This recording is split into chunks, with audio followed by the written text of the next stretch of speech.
প্রতাপশালী বাদশা ছিল, এখনকার বিশ্ব নেতাদের মতোই পরাশক্তি, ওই যে আসহাবুল কাহাফের মতো, বা ওই নমরুদের মতো, বা ওই যে ফেরাউন তার মতো একজন প্রতাপশালী বাদশা ছিল।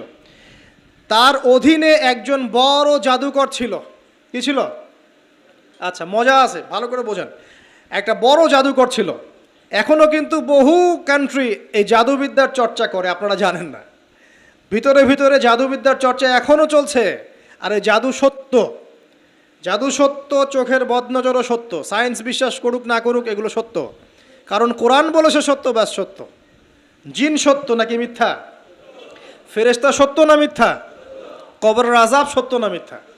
এগুলো তো চোখে দেখা যায় না, বিশ্বাস করলেন কিভাবে? এই চোখে দেখা যায় না বিশ্বাস করেছেন বলেই তো আপনি মৌলবাদী। চোখে দেখা যায় না, অহেতুক বিশ্বাস করছেন, অতএব আপনি একজন মৌলবাদী মানুষ। বুঝতে পারছেন?